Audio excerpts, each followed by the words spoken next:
Hello and welcome back to the worst Warmachine channel on the internet. I'm Malorian and this is Malorian Weekly. Now, what we're going to be doing today is pulling out our 8 balls and making psychic predictions about the future.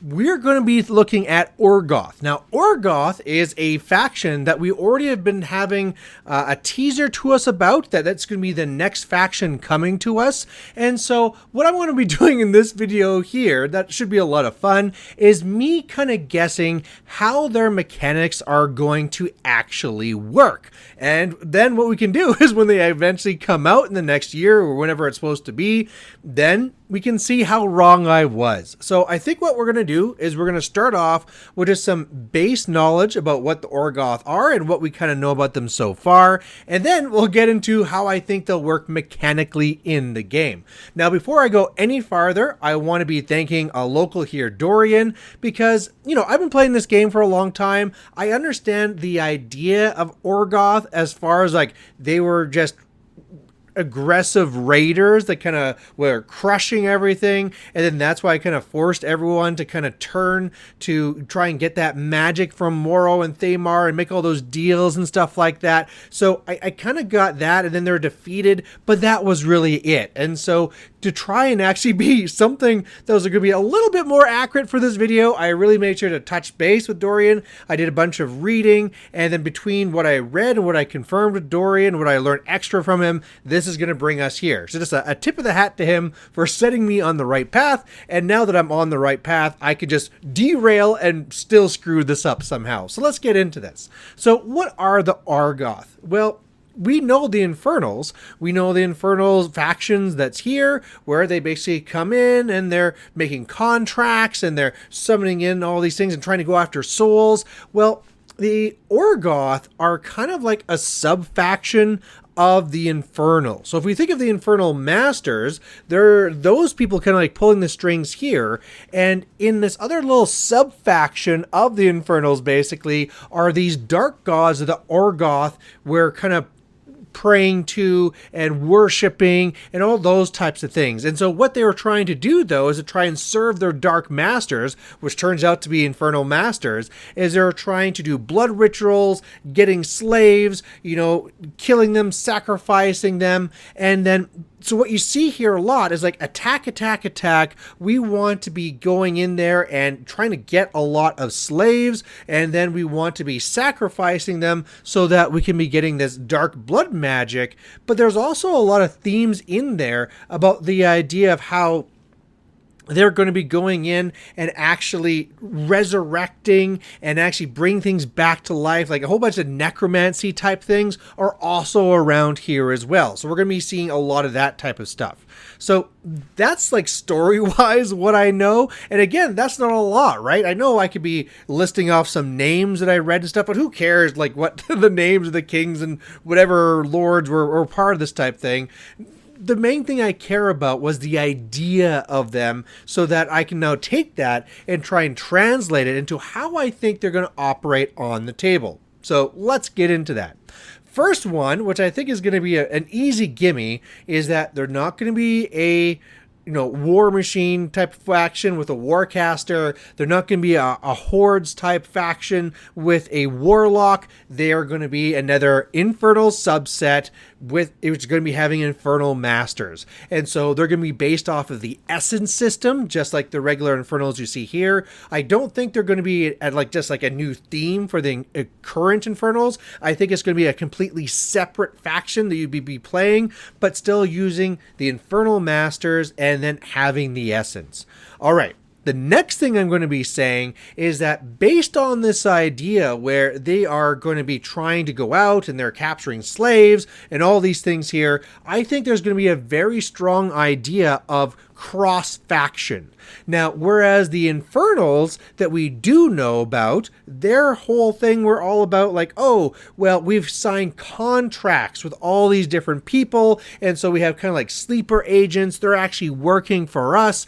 Well, it's going to be the other way. You're going to be able to take in these things and use them like slaves. And so what I mean by that, it's more things like if you're ever playing like Cephalix, you have the Dominator there, which could be taking units of other mercenaries, and you just just get to use them in your force, and they're kind of like controlled by the Dominator. I think there'll be a lot of things like that where you can actually be using these forces, these units from all these other different factions that you've kind of captured, and they're working for you. And maybe there'll be a thing like a Dominator that needs to be attached to them or something like that. But I really feel that's going to be a really strong thing, because this whole idea of like capturing slaves was really there.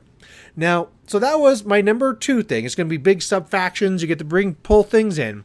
My number 3 thing is that because these are supposed to be these, almost like Viking type warriors that are coming in and attack, I think this is going to be very highly infantry based. So this is going to be a lot of infantry that's going to be like, like weapon masters and strong and get in there. And it's going to be designed not for like that. It's kind of like spam. I'm sure there'll be lots of different infantry, but this will be an infantry focused type of list, which is of course all just aggressive attack, weapon master, destroy you type thing. So that's my thing. Number 3, really focused just on the infantry. All right. My number 4, which is going to be coming in here, is going to be like, well, how do your horrors work then? What's this going to work with?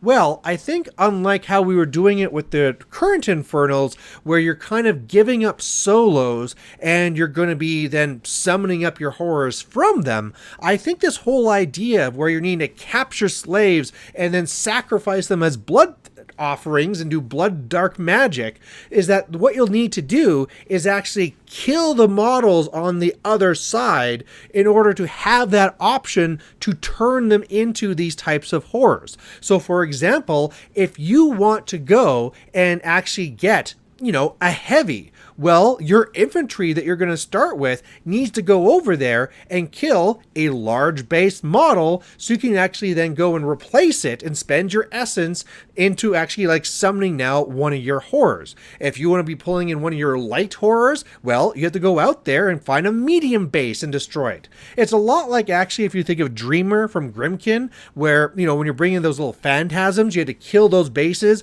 and that's what it brings it in. And I feel like that'd be very fluffy and thematic with what it sounds like what they're supposed to be all about, right? Capture things, sacrifice them, and then that's how we're actually getting these things for our actual Infernal Masters. All right. That's number 4. So that's the way that you're going to be getting your actual extra horrors, is going to be actually killing things and then summoning them in that way. Here's my one, number 5, of how we're going to be seeing these actual leaders work. And I think what you're going to be seeing here is that you're not going to be having all of them being just Infernal Masters. I think you're going to be having others that are kind of like warlords. So you're going to be seeing some that they're like, hey, like how you see on the other side, you have Amadeus and Agatha and all that type of stuff. But you're not going to see that for all of them, because what it seems to be a real thing here is these other types of casters and these other types of leaders, I should be saying, that aren't going to be really those Dark Masters. The ones that are leading the Orgoth that want to do this work for the Infernal Masters, they're Dark Gods, but they're not really there. And so I think just like how with the current Infernals, where you had those other themes that you could actually take them in, and then that way, okay, you can actually go and say, I have Sloan because this is my infernal kind of traitor Sloan. You're going to see the same type of thing over here where you can be taking this other theme with like these warlords where all of a sudden they're not going to be using the essence anymore. They're going to be having some actual focus, and then that way you can actually be taking the stuff from those factions. This will again push those cross factions very strongly, because now if this is a warlord that wouldn't be like, an existing warlock or warcaster, this would be a new type of one here, and it would say this one can be used in Kador or Signar or whatever, and so you can be taking jacks from them. And so in that way, you're no longer summoning these things in, you're taking a battle group, and then that's going to be kind of forming that kind of like normal army the way you'd normally see it. Again, a lot of emphasis here on cross faction and trying to make it work that way.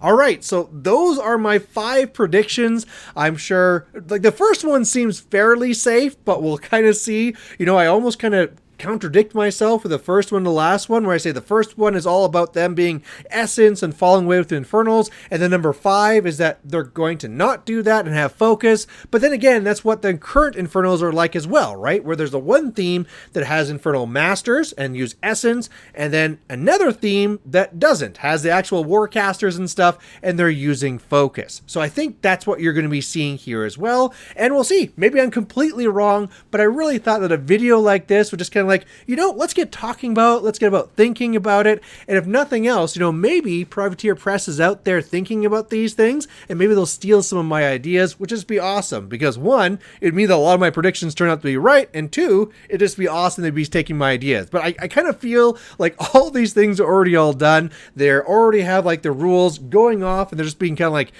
tested and finalized type thing now. So I think it's the time to try and guess. So if you have something where you think like Malorian, of course, that's stupid, it's obviously going to be this, please put it down here in the comments below. I'm sure there's a lot of things you're like, well, actually, Malorian, if you knew the fluff, this actually works in this way.